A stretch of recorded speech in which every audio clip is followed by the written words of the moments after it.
According to the Canadian Real Estate Association, home sales fell slightly in August compared to July. According to BNN, who's reporting on the exact same story, home sales fell for the sixth straight month. So what's the real story here? Are we hitting the bottom, or do we still have significantly more room to slide in the coming months? And I'm going to give you my opinions on that in this video. The definitive guide on how to manage your credit.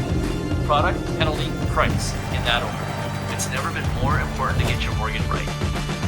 All right, so welcome back. Obviously, the CREA stats came out today, September 15th, and obviously the media is all over the story here because the story coming up CREA seems to be that the massive slide in real estate sales has slowed down.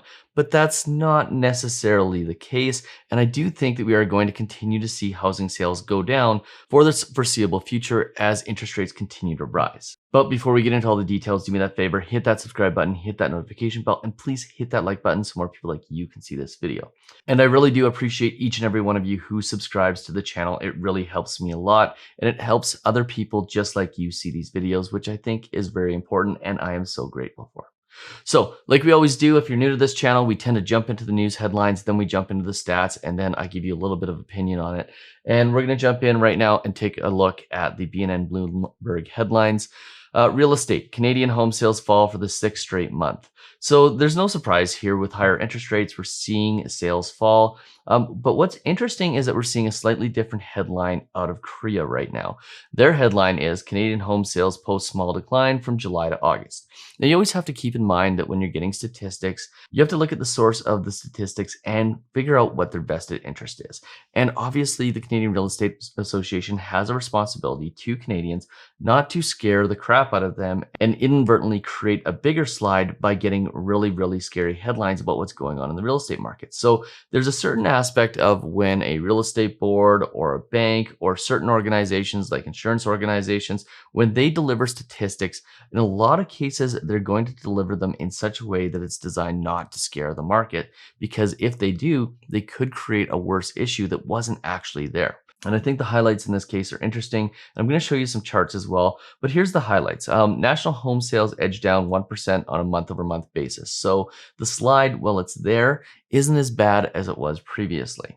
The actual non-seasonally adjusted monthly activity came in 24.7 below the August of 2021. So in other words, compared to last August, there's a pretty significant decline in the number of home sales. Now, last year around this time, obviously we were seeing a big boom in real estate, and now we're seeing a decline in real estate. So the opposite effects are happening, which makes sense for these numbers to be down as much as they are. The number of newly listed properties dropped 5.4% month over month. Now, that's an interesting statistic because what that tells us is that people who are looking to sell their properties are probably not satisfied with the amount that they can now get for them, and therefore they're holding off on selling them. I was just in Toronto for a real estate conference with my good friends Steve Karish and Tom Story, and what was really interesting was the number of people that they were talking about who couldn't get their price, who said, you know what?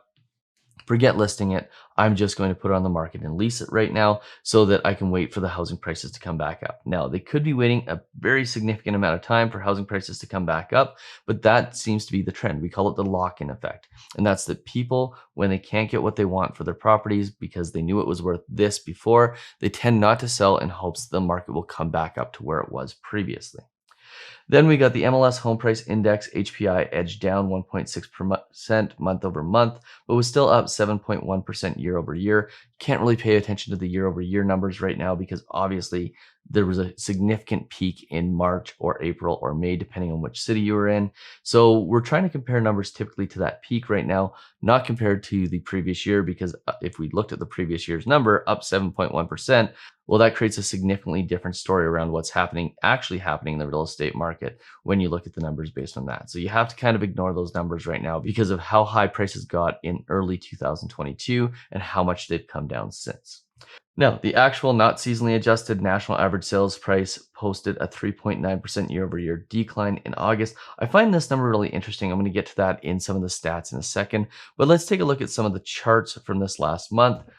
First and foremost, this is residential sales activity. You can see it was quite high in 2020, right through to the second quarter of 2022 or the end of the first quarter of 2022. And now you've seen these big drops. And those, by the way, are largely due to the higher interest rates. But you can see we're not down significantly compared to where sales were leading up to the pandemic. Now, moving into residential new listings, we saw back in Q2 of 2020, this was early in the pandemic, new listings came down drastically and then all of a sudden came back up as the market got hot. We're starting to see those listing numbers come down, which again, that's that lock-in effect where people are pretty much in denial that their housing price has gone down and they're going to try to hold on until it comes back up, because you really don't realize losses in real estate until such time as you actually sell the property. So a lot of people are trying to not realize the losses that they've had compared to the top of the market values. Then we start looking at the market balance. This is an interesting stat. I'm not going to spend too much time on it, but basically what you're seeing is that the sales to new listing ratio has come down pretty substantially, creating more of a balanced market. So it's a fair fight now between buyers and sellers with respect to negotiation and whatnot. Now, what's interesting is I did start to hear some of the people in Toronto talk about the fact that there are multiple offers again, which you'll see in a balanced market for properties that are just really well listed and that present very, very well. And then moving into the numbers that everybody really wants to see, and this is the average and the HPI aggregate composite benchmark prices. As you can see, the average prices have come down a lot more than the HPI benchmark prices. The reason for that is because the HPI benchmark doesn't take into consideration super high valued properties. So when those get brought back into the mix and you see average price, and there aren't as many of those sales happening, you're going to see that number come down more significantly than a more standardized price for like a 2-bedroom, 2-bath home. But regardless of which way you look at it, from the peak, we've seen a decline in both the HPI benchmark price and the average price, somewhere to the tune on the HPI of about $50,000 to $75,000. I didn't look at what the actual number is, but on the average price, you're seeing an even significantly greater decline than that, almost to the tune of $200,000 compared to the peak. So the numbers are really interesting this month, and I think it's going to be an interesting fall. Obviously, the Canadian Real Estate Association is in a way trying to create the picture that we've kind of bottomed out. I did want to show you one other graph here that I use quite typically when I'm doing presentations. This is the new home price index going back to 1981. And I do want to show you this because I want to show you typically how long declines in housing prices last. Because where we're at right now is about month 6, but typically it takes 12 to 18 months for a correction in the market to take place. If you look going back to basically 1989, 1990, it was about a 12 to 18 month process. Then you look at 2008 around the financial crisis, and again, it was about a 12 to 18 month process. So my guess is that this time around, it's going to take 12 to 18 months for the housing prices to bottom out. At the end of the day though, and again, I'm going to go back to this graph, at the end of the day, 25 years from now, and this is where we talk about long-term versus short-term thinking. If you're buying a house to live in it long-term, it didn't matter whether you bought at the top of the market here in 2007 or if you bought at the top of the market in 1989. What mattered is that you held onto the property and you held onto it for the long term. So if you're buying a home to live in, it probably doesn't make a difference whether you buy it at the top or the bottom right now. Yes, you'll have some savings if you can time the bottom, but people are really, really bad at timing the bottom of the market. So at the end of the day, 25 years from now, this decline in prices is going to look like a blip on the radar.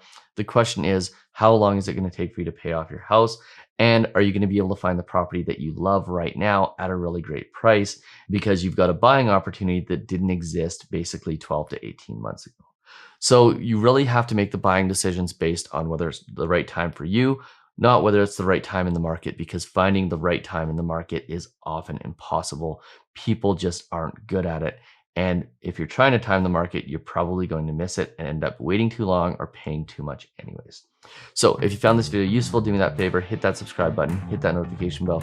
Please hit that like button so more people like you can see this video, and we'll see you on the very next one. Cheers.